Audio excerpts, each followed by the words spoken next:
Turma de Defesa da Constituição, pessoal, vamos chegando para mais uma videoaula aqui no YouTube, dando sequência ao nosso conteúdo. Estamos estudando controle difuso de constitucionalidade. Nesta videoaula, ainda tratando de controle difuso, mas a gente avança para uma temática mais particular dentro do controle difuso, que é o julgamento segundo o princípio da reserva de plenário. Então coloca aí o título da nossa aula de hoje: reserva de plenário. Reserva de plenário. Base constitucional. Onde é que está isso na Constituição? Artigo 97. Eu já havia feito a referência da reserva de plenário na última videoaula. Nós chamamos a atenção para o fato de que o controle difuso recebe este nome difuso porque ele se difunde por todo o Poder Judiciário. Todo o Poder Judiciário realiza controle de constitucionalidade, inclusive, fui enfático, chamei a atenção, inclusive o próprio Conselho Nacional de Justiça. Mas também fizemos a advertência de que não é porque todo o Poder Judiciário realiza controle de constitucionalidade que todo o Poder Judiciário vai declarar a inconstitucionalidade. A declaração de inconstitucionalidade só é uma faceta, é só uma forma de controle. Mas o Poder Judiciário não pode todo ele declarar a inconstitucionalidade de lei ou ato normativo do poder público. Não é todo o Poder Judiciário que declara a inconstitucionalidade de lei ou ato normativo do poder público. Quem é que pode declarar? Os tribunais. Apenas os tribunais. Os tribunais é que declaram, tribunais declaram a inconstitucionalidade. Né? Os tribunais o fazem pelo plenário ou órgão especial. E mesmo assim, pelo quórum de maioria absoluta. Então, somente pelo voto da maioria absoluta dos seus membros ou do respectivo órgão especial poderão os tribunais declarar a inconstitucionalidade de lei ou ato normativo do poder público. A declaração de inconstitucionalidade, portanto, este ofício outorgado ao Poder Judiciário para declarar a inconstitucionalidade se reserva, por isso reserva de plenário, se reserva ao plenário dos tribunais ou ao seu órgão especial por um quórum qualificado, que é o quórum de maioria absoluta. Beleza? Ok. Senhores, vamos entender a sistemática deste julgamento. Olha só, coloquei um tópico 2, coloca assim, sistemática de julgamento, ou procedimento de julgamento. Bom, procedimento de julgamento. Como é que funciona isso? Procedimento de julgamento. Vou colocar aqui tópico 2. Procedimento de julgamento. Senhores, os tribunais, eles se organizam estruturalmente, organicamente, né, segundo os termos do seu regimento interno. É assim que funciona. E o regimento interno vai ali organizar, então, os órgãos do tribunal. E nós temos órgãos fracionários. Geralmente, os órgãos fracionários, eles são organizados segundo competências, que são competências definidas segundo as áreas do direito. Então, eu tenho turmas criminais, turmas cíveis ou câmaras cíveis. É assim que funciona a organização no âmbito dos tribunais, tá bom? Então, olha aqui, eu tenho os órgãos fracionários, vou colocar aqui turmas, né? turma. Eu tenho primeira turma, segunda turma, quarta turma, tenho primeira sessão, primeira câmara, segunda câmara, terceira câmara. Então são os órgãos fracionários dos tribunais. E aí eu tenho o plenário ou órgão especial. Plenário ou órgão especial. Senhores, chega lá o recurso de apelação, tá? No órgão fracionário. A gente tem que lembrar que a questão a respeito da inconstitucionalidade, conforme a nossa última videoaula, ela pode ser suscitada pelo autor? Pode ser suscitada pelo autor. Vimos, inclusive, que quando o autor suscita a questão da inconstitucionalidade, ele o faz sob o objetivo, sob o escopo de se eximir da aplicação da lei que ele reputa inconstitucional. O réu o faz como matéria de defesa. Eu até fiz uma relação com o artigo 337 do Código de Processo Civil, que o réu pode trazer várias preliminares de indispendência, coisa julgada, convenção de arbitragem. Pois bem, a inconstitucionalidade é mais uma preliminar, então o réu faz como matéria de defesa. Terceiros podem suscitar? Podem. Qualquer terceiro, qualquer modalidade de intervenção de terceiro. Ministério Público pode fazer? Pode. Como fiscal da lei ou como parte. E também os próprios juízes, os próprios magistrados, de ofício, podem suscitar a inconstitucionalidade. Aí fizemos uma observação de que quando se tratar de recurso especial, recurso extraordinário, aí tem que ter havido pré-questionamento. Mas ok. Senhores, o que eu quero endossar aqui, o que eu quero enfatizar, é que quando chega um processo aqui no órgão fracionário, então a questão a respeito da inconstitucionalidade pode ter sido suscitada no recurso, nas contrarrazões, ou por ocasião do julgamento, o Ministério Público pode suscitar, ou o próprio relator, ou então os demais membros do julgamento, o revisor, o vogal, todos podem suscitar a questão da inconstitucionalidade. Acaso a questão da inconstitucionalidade seja suscitada, aí vai haver uma deliberação de maioria simples, pelo quórum de maioria simples, aqui nos órgãos fracionários, para reconhecer que há uma questão inconstitucional a ser resolvida, a respeito da inconstitucionalidade a ser resolvida. Porém, o órgão fracionário não pode declarar a inconstitucionalidade. Abre a Constituição, sei que você já deve ter feito isso lá no artigo 97. Somente pelo voto da maioria absoluta dos membros do plenário ou do respectivo órgão especial. Então, órgão fracionário não pode declarar a inconstitucionalidade. Não pode. Eles reconhecem a discussão pelo quórum de maioria simples. Apenas. Agora, eles não podem declarar a inconstitucionalidade. Senhores, vejam. Os órgãos fracionários não podem agir como os juízes de primeira instância agem. Porque o juiz de primeira instância, ele pode declarar a inconstitucionalidade? Não, não pode, porque ele não tem autorização constitucional para isso. De novo, a Constituição só autorizou os tribunais. Como é que o juiz realiza controle de constitucionalidade? Ele afasta a lei no caso concreto, por entendê-la inconstitucional, e fundamenta as razões por entendê-la inconstitucional, mas ele não declara a inconstitucionalidade, não declara. Então, os órgãos fracionários, no âmbito dos tribunais, eles não podem agir conforme os juízes agem. Por quê? Porque senão significaria isso uma burla ao texto constitucional. O crivo a respeito, o juízo a respeito da inconstitucionalidade é reservado ao plenário.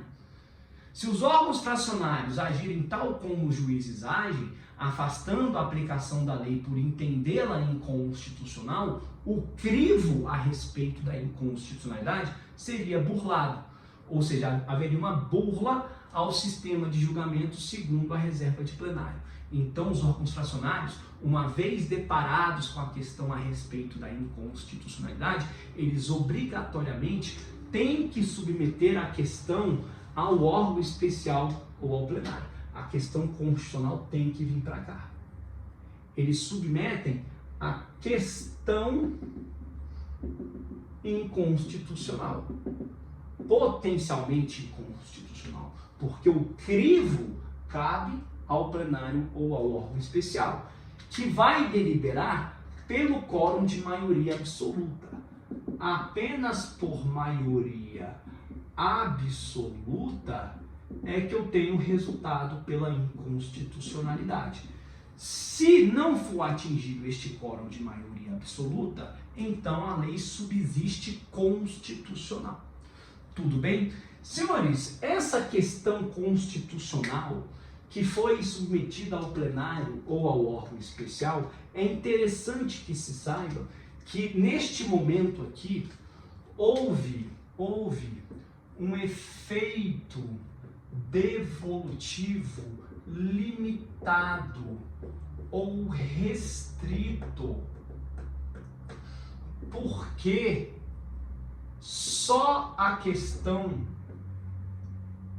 da inconstitucionalidade é que foi submetida. O processo ele fica suspenso. O processo fica suspenso, assim como todos os demais,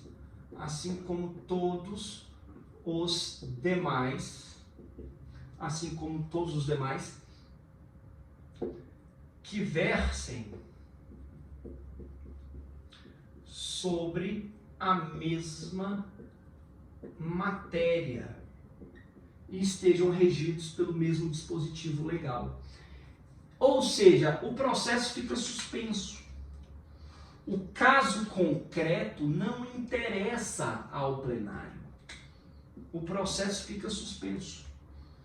Apenas a questão constitucional é que foi recortada e encaminhada ao plenário ou órgão especial.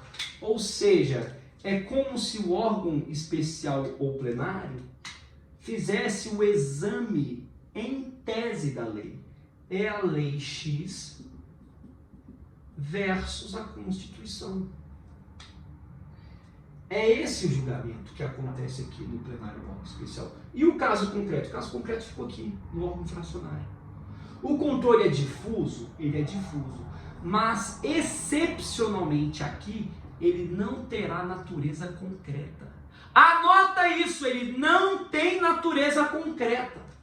O controle difuso, a rigor, sim, está associado a um controle de natureza concreta, porque ele se realiza, se estabelece em um caso concreto. O juiz, quando realiza o controle difuso, e todos os juízes podem realizar controle de constitucionalidade, o fazem, mas afastando a lei que entendam inconstitucional do caso concreto, por razões de inconstitucionalidade. O controle se dá no contexto da relação litigiosa, se dá no contexto do caso concreto. Aqui, nessa sistemática de julgamento, no caso concreto fica na turma. Você recorta a questão constitucional e encaminha para o órgão especial, para o plenário. O exame aqui da lei se dá em tese. Essa expressão, senhores, é muito comum na jurisprudência do Supremo. O controle se dá em tese. Por quê? Porque se discute a tese da lei, se a lei é ou não inconstitucional em face da Constituição, independentemente do caso concreto a qual ela esteja incidindo. Ponto. Então, um controle difuso, porém de natureza abstrata. Bom, depois que o plenário ou órgão especial julga isso daqui, aí o processo vai voltar. Aí o processo volta para o órgão fracionário. Tanto que não há recurso interposto contra essa decisão. No máximo, embargo de declaração, mas a impugnação, o julgamento, ele se encerra aqui, no órgão fracionário. Um eventual recurso para os tribunais superiores, para o próprio Supremo Tribunal Federal, é contra o acórdão a ser prolatado no órgão fracionário. Tudo bem? Senhores, olha só. Há ocasiões em que o órgão fracionário poderá deixar de submeter a questão ao órgão especial ou ao plenário? É possível. É possível. Então, deixa eu apagar isso aqui.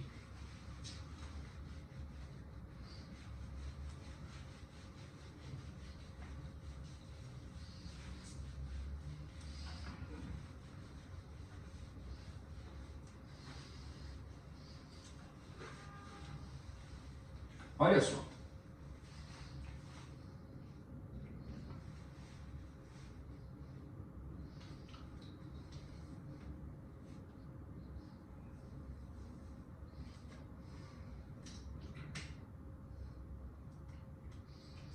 Vejam.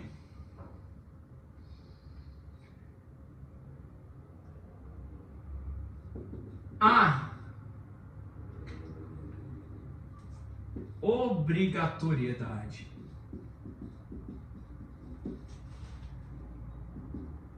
de que os órgãos fracionários submetam a questão a respeito da inconstitucionalidade ao órgão especial ou ao plenário. Ao órgão especial ou ao plenário. Sob pena de violação à súmula vinculante número 10 e burla ao sistema de julgamento. Segundo a reserva de plenário. Artigo 97 da Constituição Federal. Salvo quando? Dois pontos. Muito bem. Chamemos a atenção para o seguinte. Súmula vinculante número 10 e reserva de plenário. Artigo 97. Por isso que há obrigatoriedade, porque senão ocorre uma violação à súmula vinculante número 10 e à própria Constituição. Salvo quando? Senhores, o processo não fica suspenso, anotamos, você anotou aí, o processo não fica suspenso, como todos os demais que versam sobre a mesma matéria estejam regidos pela mesma lei? Sim. Pois é. Imagine que daqui 2 anos, o órgão fracionário se depare com um novo processo, trazendo a mesma discussão. É necessário repetir o incidente? Não, não é necessário. Porque a questão constitucional já foi submetida. Se o incidente for repetido, isso vai causar uma morosidade desnecessária, porque vai para o órgão especial, para o plenário. O que o órgão especial plenário vai dizer? Olha, aplica-se o entendimento firmado por ocasião do julgamento número tal. E o processo volta para o órgão especial, volta para o órgão fracionário. Então, o que a súmula vinculante número 10, você olha aí no seu vadimécum, então coloca aí no Google, o que a súmula vinculante número 10 exige é que a questão constitucional seja submetida. É isso que deve ser entendido. Não há necessidade de repetir o incidente, causando aí uma morosidade no judiciário desnecessária, né? Isso até violaria o princípio da segurança jurídica. Porque imagine que a questão seja inadvertidamente submetida ao órgão especial ou ao plenário e que sequer o órgão especial ou plenário, por hipótese, se dê conta de que já julgou aquela questão e promovesse o julgamento de novo. Ora, se isso acontece, causaria uma insegurança jurídica dentro do próprio tribunal. Então, não há obrigatoriedade. O órgão fracionário não pode submeter a questão ao órgão especial plenário. Ele tem que aplicar o entendimento do órgão especial do plenário. Tá? Bom, isso daí tem que ficar claro para nós. A decisão do órgão especial do plenário, ela gera uma eficácia intramuros, cria uma obrigatória observância dentro do tribunal, para os processos de dentro do tribunal. Então, o órgão fracionário do Tribunal de Justiça do Distrito Federal e Territórios deve observância às decisões do seu plenário ou do seu órgão especial. Mas não devem os órgãos fracionários do TJDFT observância ao que decidiu o órgão especial ou plenário no Tribunal de Justiça de São Paulo. Não, a eficácia é intramuros. Ok, então se já houve manifestação do órgão especial do plenário, não há necessidade de novamente ter que submeter a questão. Uma segunda exceção diz respeito às leis pré-constitucionais. Por quê? Porque as leis pré-constitucionais, editadas antes da Constituição de 88, já adentraram na ordem jurídica pelo Instituto da Recepção. A recepção é um juízo de verificação de compatibilidade material.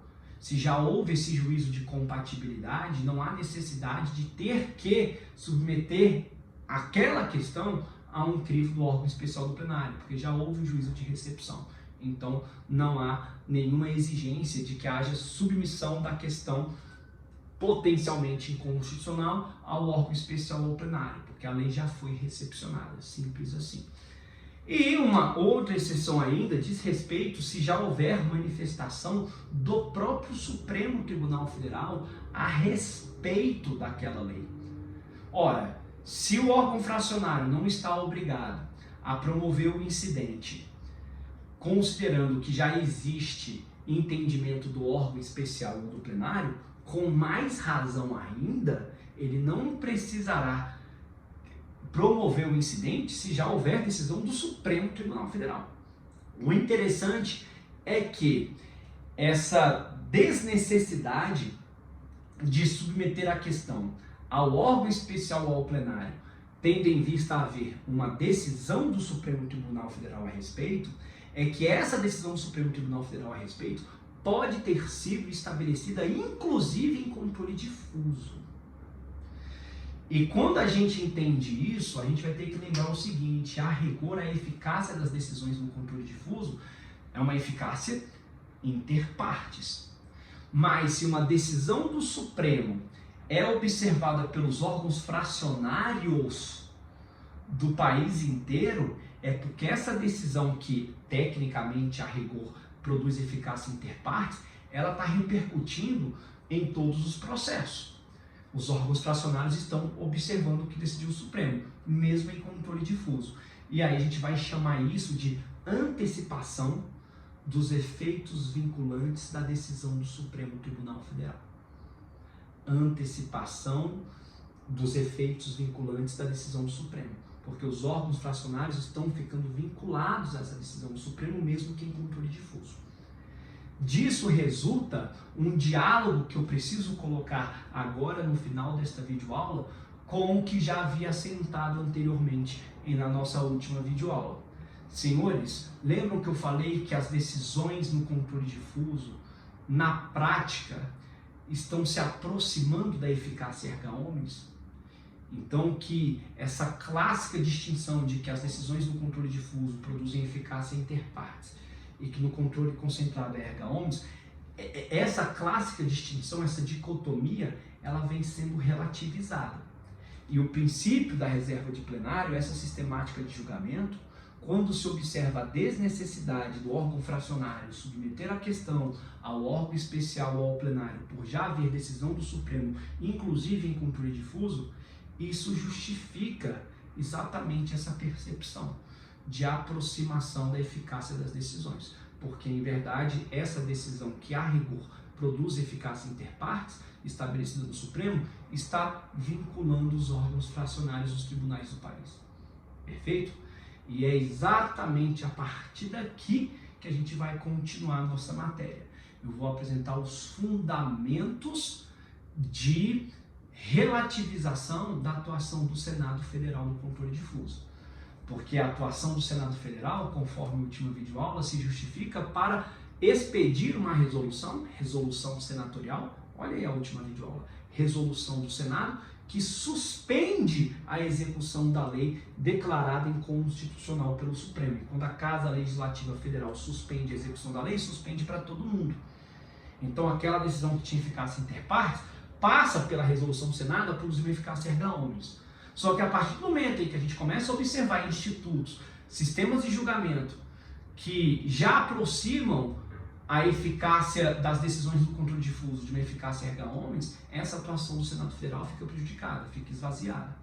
né? Então a gente vai começar a trabalhar isso a partir de agora, é o tema aí que a gente vai se confrontar. Inclusive tem um artigo, eu acho que já disse isso, tem um artigo do Gilmar Mendes que é uma leitura sensacional. Eu vou compartilhar com vocês para a gente ler isso daí. Eu vou apresentar, vou fazer videoaulas apresentando os fundamentos, portanto, que prejudicam a atuação do Senado Federal, fundamentos como esse, da reserva de plenário. Vou revisitar esse tema de uma forma assim muito rápida, porque a gente já esmiuçou aqui a técnica de julgamento, né, esse sistema de julgamento, mas existem manifestações jurisprudenciais, existem outros institutos de repercussão geral, súmula vinculante, que contribuem exatamente para essa conclusão, para esse movimento de aproximação da eficácia das decisões do controle difuso, da eficácia erga omnes, que é própria do controle concentrado. Tá bom? Beleza? Maravilha, pessoal! Obrigado, até a próxima. Tchau, tchau.